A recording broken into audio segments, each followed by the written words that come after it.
We're in Pittsburgh, Pennsylvania, where Elon Musk has ramped up efforts to get Donald Trump elected. I think it's amazing he is trying to spread the word about the First and Second Amendment. I would rather have the world's richest man influencing the election in a positive way than the assholes that's running it right now. Trump. Some people say he's trying to buy the election in Pennsylvania. I don't believe that. In a display of power, he's giving away $1 million a day to someone who signs his pro-Trump group's petition, despite warnings that the stunt could be illegal. This is the most important election of our lifetime. President Trump is the only one who can save democracy. People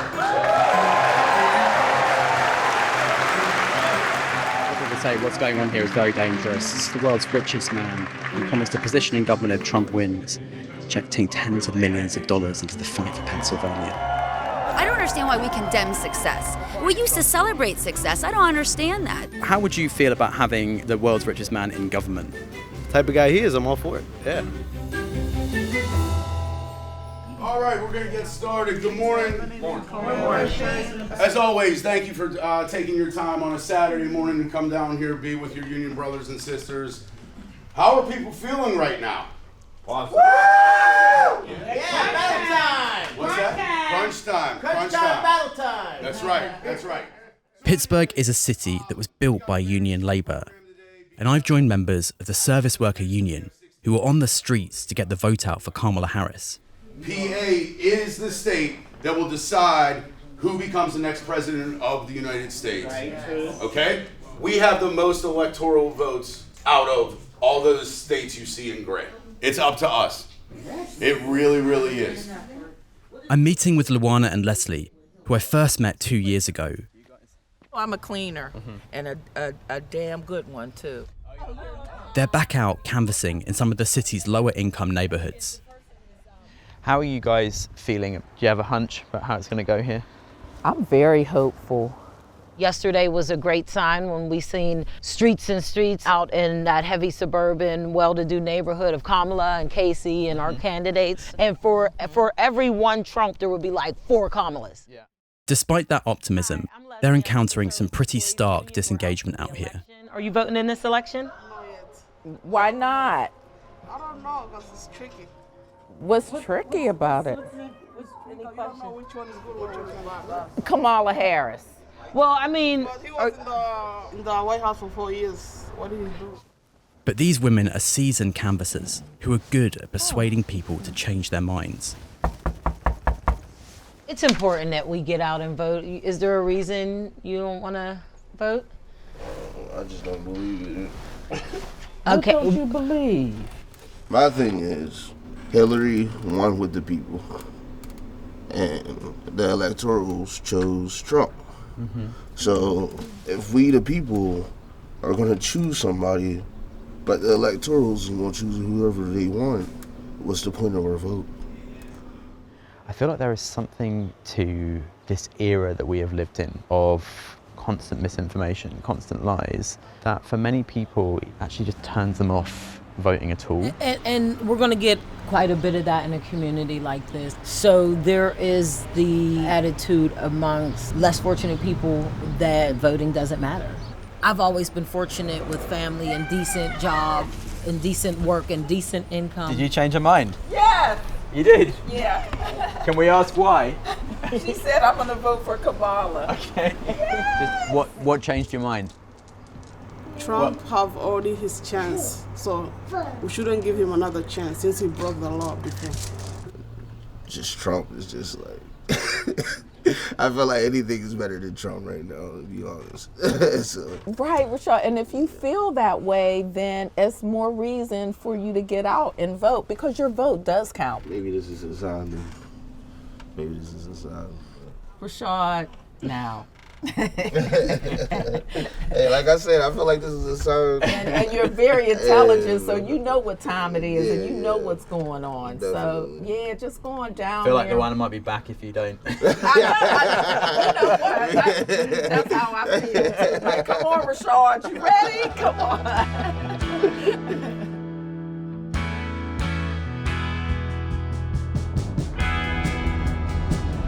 Just driving out to the city of Waynesburg, which is right on the edge of western Pennsylvania, for another Trump campaign event. This time it's Jim Justice, who is the Republican governor for West Virginia. He inherited a coal mining and hospitality industry fortune. We've heard his dog's going to be there too.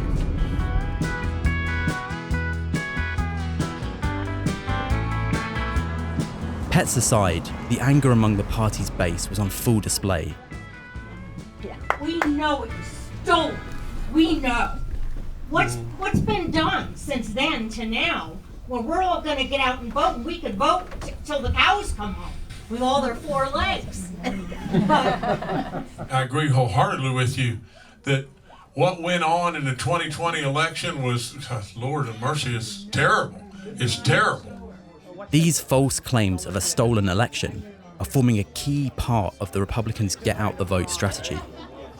Governor, a lot of the folks in this crowd were talking about the 2020 election and making the false claim that it was a stolen election. We know that's a debunked conspiracy theory. You seem to be encouraging that, and I wonder whether you worry about indulging those sorts of lies and whether that's going to increase division in the country. Well, I don't think it's fair that you say that I encourage that, because I told the folks point blank, 2020's gone. You did say you agreed with them, though. No, I agreed that we had all kinds of voter fraud all across the land. Do I really believe in my heart that we had some level of voter fraud in 2020? Sure we did, but we moved on, didn't we? There's a difference between believing it in your heart and providing demonstrable evidence, which has never materialized. There have been dozens of lawsuits that were thrown out in courts all across the country, and yet you're saying your belief should supersede the evidence. My position is so easy. We did have lawsuit after lawsuit, and things were thrown out and thrown out and thrown out. Move on. I feel like I'm stuck in some sort of visual metaphor. A roundabout full of Trump Vance signs going round in circles. Western Pennsylvania has become one of the most talked about parts of the country this election season. The Trump campaign has repeatedly targeted the town of Charleroi, which has seen a large number of Haitian migrants arrive recently. Charleroi has experienced a 2,000% increase in the population of Haitian migrants under Kamala Harris. And the town is virtually bankrupt. Actually, the biggest crisis we've heard in town is about the impending closure of an industrial glass facility. The factory is one of the largest employers in the region and is being closed down by a large private equity group. We're meeting with the plant's union president, whose family have worked here for generations. Once this place goes down, the valley's crushed. It really is. You have a lot of people that have generations of family that have worked, their grandparents and aunts, uncles, like a lot. You have a lot of families in history. And when you hear this town being spoken about in the way that Donald Trump and J.D. Vance talk about it, I just wonder how you feel. I think it's negative. Yeah. I mean, I don't know. I think there's a lot of negativity towards the immigrants and but I think it's everybody nowadays. I think it's in general all people, everywhere. Do you worry about the outcome of this election? Yeah, I do. And I don't care if they like it or not. Trump should not be allowed back in office. He's a danger to everybody. Do you mind me asking what's happened to your position? Well, we all got papers today. We're being terminated. You got it today? Yep. And what's your severance? Do you want me asking? How generous is it? That's a kick in the groin. We've been asking people here who they're voting for, but I think I know who you're voting for. Oh, you know it's going to be Trump. Why? I'm not a loony liberal Democrat. Donald Trump isn't really talking about what's happening in this facility. He's talking about immigrants in town. Yeah. But isn't what's happening here more important? Yes. And wouldn't you rather he spoke about that? Yes, that I would. That disconnect between political rhetoric and the reality on the ground is something I've felt around the country during this election. And at my last stop, a small Democratic rally in Pittsburgh, I sensed a different type of detachment. While many here were worried about the outsized role of billionaires, there was no talk of that on stage. Yeah, I know. Taylor Swift from Why Missing, Berks County, Pennsylvania.